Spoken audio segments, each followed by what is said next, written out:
Greg Crosby is live now with more. Greg? That's right, Kara. The city of Tyler held a ceremony to officially recognize 8 properties in the Sunny Lane subdivision.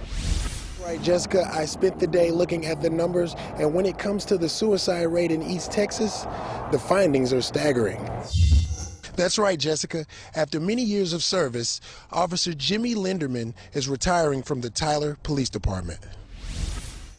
Festivities are just about to kick off here. People are gathering, the spirits are high. Truly, the people of Lindale are a resilient bunch.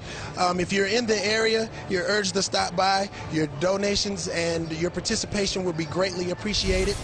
That's right, Neil and Casey. Many residents near Lake Tyler are having a hard time understanding why the process of tree thinning has left their forest nearly barren.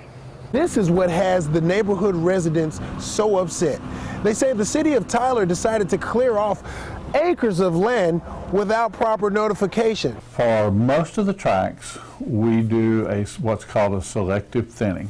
We go in and we take out the dead, diseased, and dying trees, and it helps build a healthier forest for the future.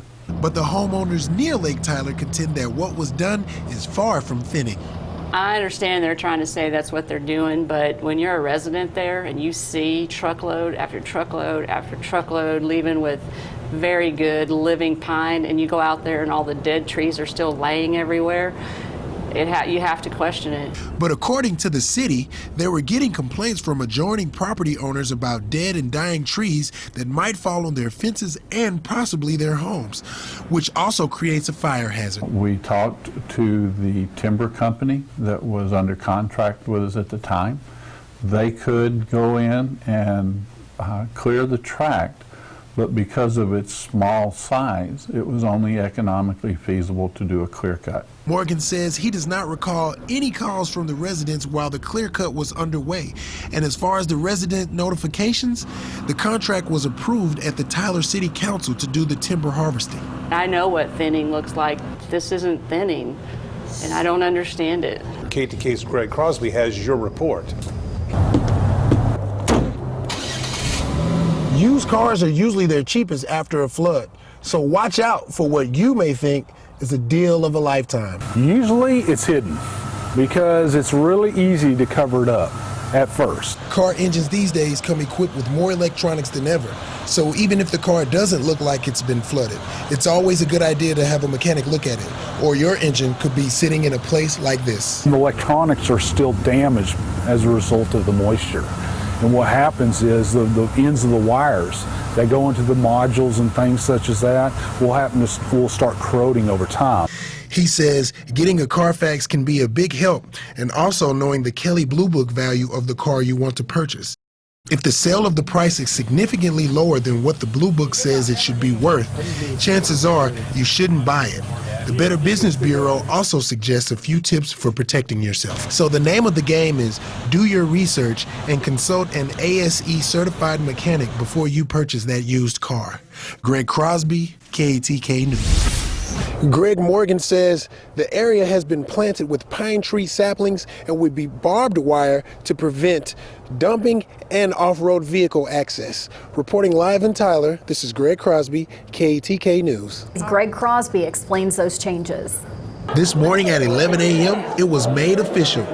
Tyler Junior College and Stephen F. Austin University have taken a long-standing relationship and have made a partnership between the two institutions. So we've long been connected with TJC. TJC is already one of the largest feeder of students transferring from two-year universities, and so we want them to be the #1 feeder. The new deal is set up to help students transition to a 4-year college without some of the usual snags that happen in the process. It means they'll get a lot more support and attention. Many times, if you don't know where you're going to go and what you're going to major in, you can end up taking courses that won't apply to the major you've chosen.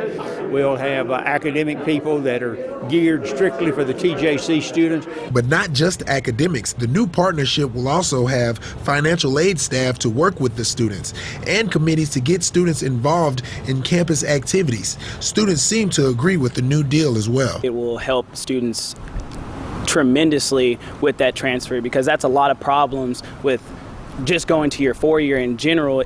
I feel like it's a good idea just because I know a lot of people have issues with transferability credits and all that stuff going over, and then they have to redo their classes, and that just costs a lot more money.